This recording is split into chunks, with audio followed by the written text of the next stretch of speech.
Jenis-jenis paragraf. Paragraf digolongkan menjadi beberapa jenis.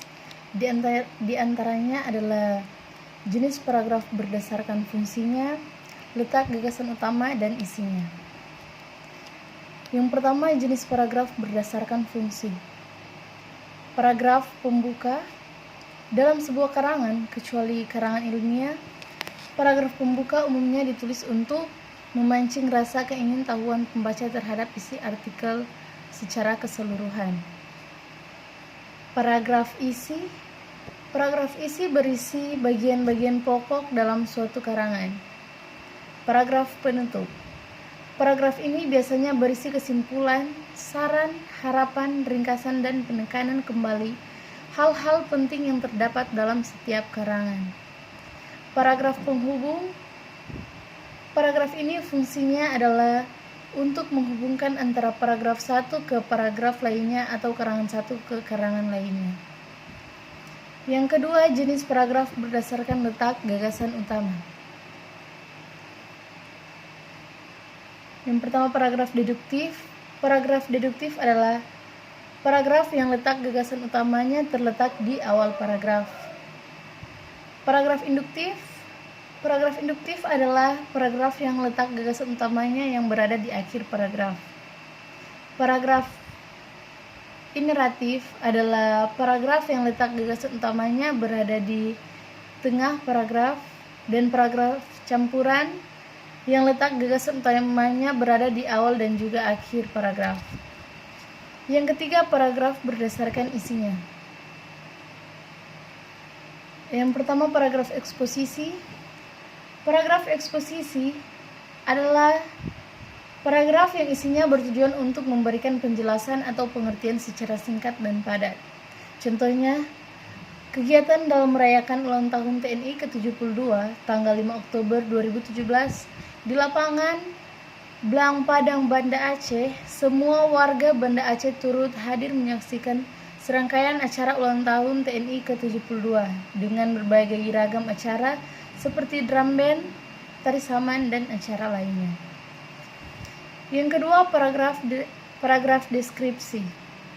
Paragraf ini adalah suatu kalimat yang memaparkan isi gambaran pada suatu keadaan atau sebuah peristiwa yang bentuk tulisan, sehingga pembaca seolah-olah dapat melihat, mendengar, dan merasakan serta mengalami peristiwa tersebut.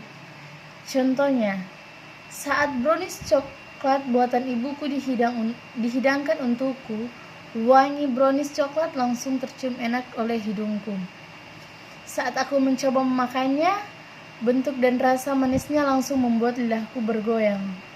Sungguh ibuku sangat pandai sekali membuat brownies coklat ini. Yang ketiga, paragraf persuasi. Paragraf persuasi adalah paragraf yang dimana isinya dapat mempengaruhi atau membujuk pembaca untuk tertarik dengan gagasan atau ajakan yang dibuat. Contohnya, membaca memang merupakan faktor penting dalam menguasai berbagai ilmu pengetahuan. Sebab seseorang tak memiliki niat untuk membaca pasti tidak banyak memiliki tingkat pengetahuan, karena ilmu pengetahuannya biasanya bersumber dari buku. Yang keempat, paragraf argumentasi. Paragraf ini adalah suatu kalimat paragraf yang dimana isinya dapat meyakinkan pembaca sehingga memperoleh dan menerima gagasan dalam sebuah karya yang ditulis oleh penulis. Contohnya, membaca memang merupakan faktor yang penting dalam menguasai berbagai ilmu pengetahuan. Seorang penasehat hukum pasti selalu membaca buku-buku yang terkait dengan hukum. Sebab jika tidak membaca buku hukum, pasti ia akan merasa kesulitan dan tidak tahu apa-apa pasal yang tertera di buku hukum. Contohnya, seorang mahasiswa tidak mau membaca buku, maka akan mengalami kesulitan dalam menjawab soal-soal dari dosen. Yang kelima, paragraf narasi. Paragraf ini adalah suatu kalimat paragraf di mana isinya menceritakan suatu peristiwa atau sebuah masalah, sehingga membuat pembaca menjadi terhibur atau terharu. Contohnya, beberapa hari yang lalu kami pergi ke sebuah pusat wisata yang berada di Jakarta. Kami pergi dengan 2 mobil pribadi. Mobil kami melaju cukup cepat secara beriringan dengan mobil lainnya.